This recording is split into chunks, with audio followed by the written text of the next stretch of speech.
Cesar, di maganda ang balita. Bakit? Bulilaso ba lakad nyo? Medyo eh. Di kami nagkaroon ng pagkakataon eh. Bakit ano nangyari?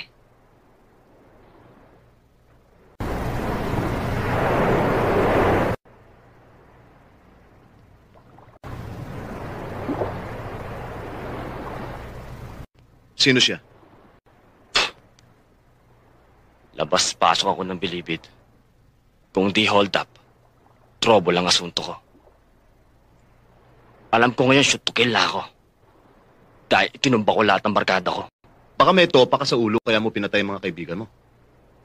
Pinagkaisahan nila ako. Dinouble cross. Ngayon, kung inaakala mo may topa ako sa ulo, bakit hindi mo ako subukan ng maihabol kita sa libing nila? Hirap na ako. No read, no write ako. Wala akong pinag-aralan.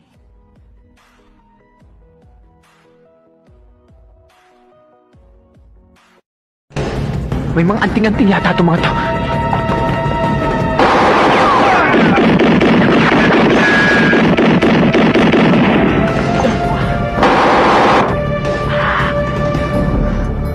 May galit nga sa akin. Bato-bato sa langit! Tama mo magagalit!